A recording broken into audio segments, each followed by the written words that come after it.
Hi guys, and welcome to another OBSEC Battle Report. My name's Mike, and today we're checking out Game 3 of the 2016 40k Masters event held here in Perth, Western Australia in September. The guys are just getting the last of the pre-game stuff sorted out. They're doing some scout moves and some redeploy stuff at the moment. They're going to be underway in turn 1 in just a second. So we've got quite an interesting matchup today. We've got the Skitarii Cult Mech Imperial Knight War Convocation up against a Grey Knight, Imperial Knight, and an Assassin on the other side of the table there. The War Convocation in this particular case is being played by a player who's up from Bunbury here in WA. It's about a 2-hour drive south of Perth, by the name of Jake. Jake actually came with me and a number of the other guys over to Sydney this year for the Australian Team Challenge, and played a very similar list to this actually, and did very well with it as well. And as the game goes on, hopefully you can see some of the tricks he manages with this army. It's quite a technical army to play. It's got a lot of rules layering and a lot of special, unique things that only it can do with this combination of units. So should be quite a good game to watch. There's the game underway now.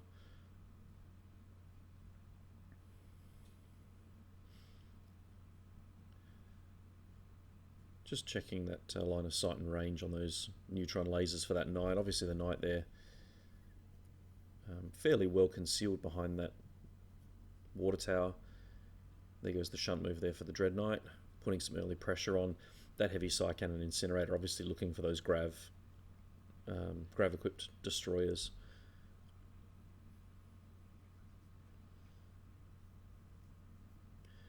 As you can see, the Grey Knight's being very, very aggressive early on. We've got a shunted Dread Knight up there, which obviously isn't charging, and the second one now piling in as well. The Rhino pushing its way forward quite quickly as well. The Knight shuffling to get a line of sight with its Avenger gun. Obviously, in terms of dangerous units for the Grey Knights, those breaches and certainly the destroyers need to die very, very quickly. All of their guns are a severe threat to the Knight and the Dread Knights for that matter. And that's why Dan's obviously pushing quite hard with those two Dread Knights in an effort to clear them as quickly as possible, or at least reduce them to the point where they're less of a threat.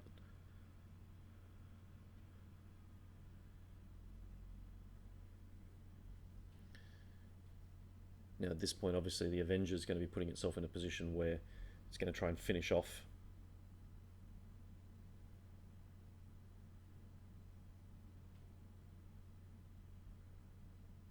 unfortunately. Obviously there's intervening models and saving throws and stuff as well. There goes one of the oh no, sorry, we just took some damage on that Dragoon. Those pair of Dragoons can actually be quite dangerous to even to an undamaged Knight. Certainly a damaged one has to worry about those taser goads going in. The strength 8, initiative 6, and 6 is generating extra hits.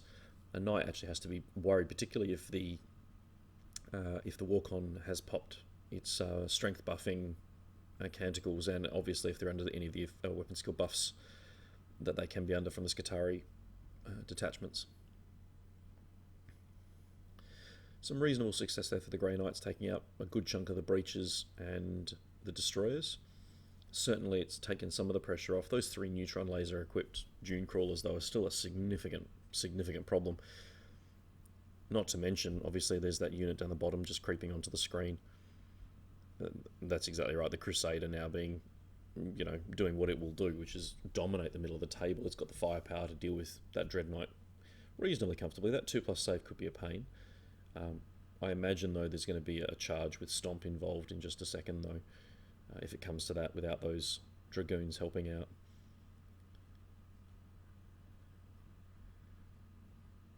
There goes that Dread Knight.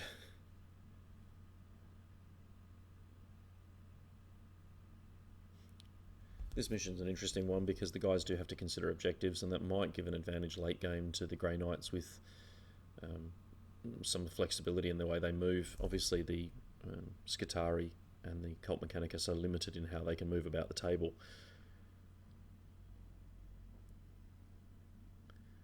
So more wounds on that topmost Dread Knight.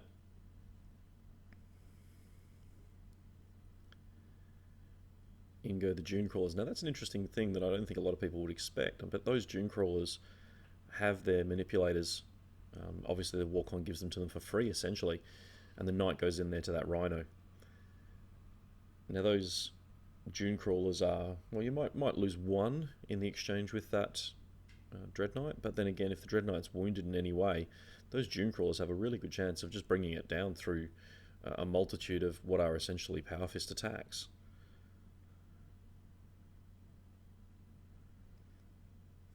Not to mention the fact, obviously, that tying themselves up in combat is going to force that knight, as we see right now, to come and try and intervene with that combat to try and free the dread knight up to continue threatening things.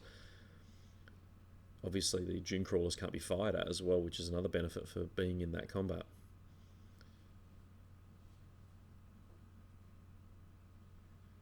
Both armies quite low model counts in this particular scenario. Both very top heavy, I suppose elite armies is the best way to describe it. Unfortunately, we're missing a little bit of the bottom action down there as some of the Grey Knights shuffle about. Here we go with the Storm Raven. This will actually pose quite a significant threat later in the game if that knight isn't freed up and able to turn around and start taking shots at it. Obviously, the Warcon relying on Snapfire for the most part to bring that down. The only other option being the dune crawlers, and of course the dune crawlers don't have that option in this particular weapon payload because of the blast weapons. The Icarus Rays are fantastic but very situational.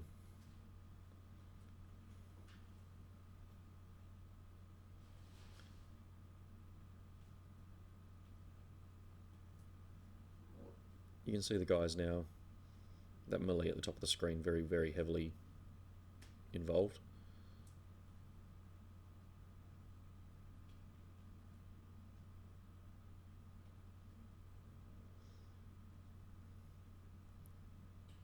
You've got some Stormbolter fire happening just off the bottom off screen.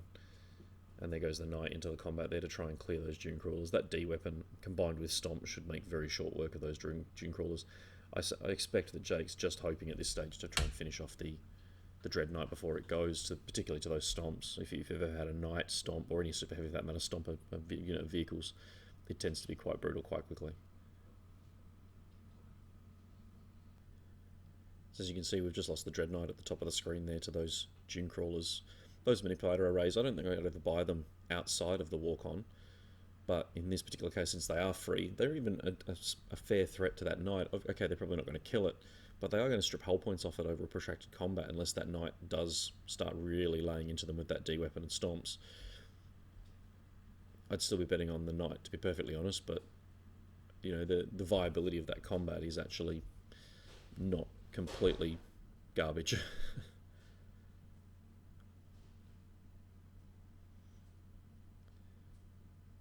Just off screen there, we've actually got some of the Vanguard and the Rangers shuffling about. Jake now selecting Canticles to power for this turn.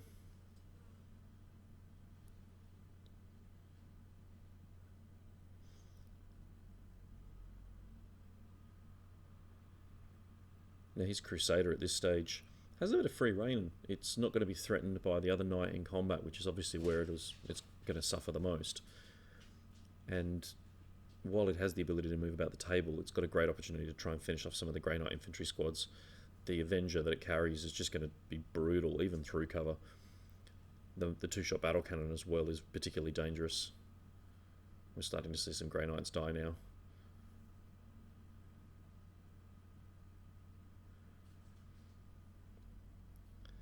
Obviously the remains of that Grey Knight squad from that Rhino are hunkering down in there, trying to get away from the Knight. Unfortunately, what's about to happen is that Knight's just going to, well, probably stomp on them. And I think it's an easy thing to underestimate with the War Convocation. You know, they get a lot of free upgrades, which is nice, but they do actually put out a remarkable amount of firepower. There goes another of the Dune Crawlers to the Knight. But crucially, it's going to be tied up for another turn during the Grey Knight player's turn. So it's stuck there, again, doing very little.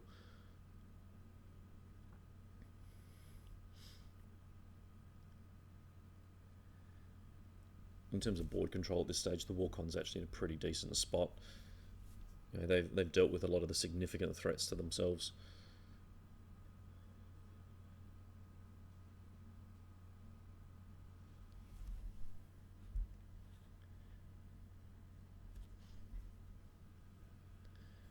Obviously, through the play of the game, you've obviously got the Warcon consolidating their positions onto objectives. I mean, it is a crusade mission. There goes the last Dune Crawler now.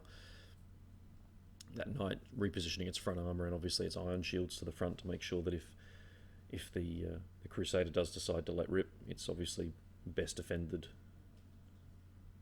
It's taken some damage from the Dune Crawlers. It might be an opportunity there for that twin shot battle cannon and the rockets, but you've obviously got those haywire cannons now creeping into range as well. There goes the knight shuffling around to try and get its fire arcs in play, particularly that side arc with the Avenger of its own. Although it looks like Jake's going to be trying a charge if he doesn't finish it with the haywire cannons first. Obviously now that Grey Knight unit just off screen at the bottom there as well, taking some fire, trying to clear an objective. Here comes the fire into the knight.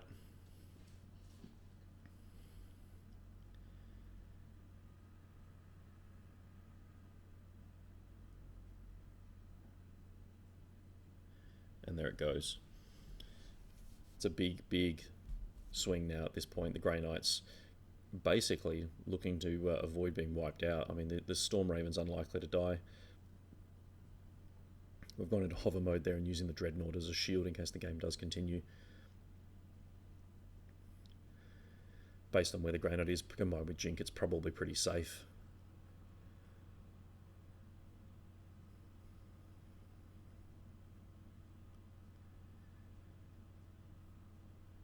The Mechanicum Knight now taking some fire.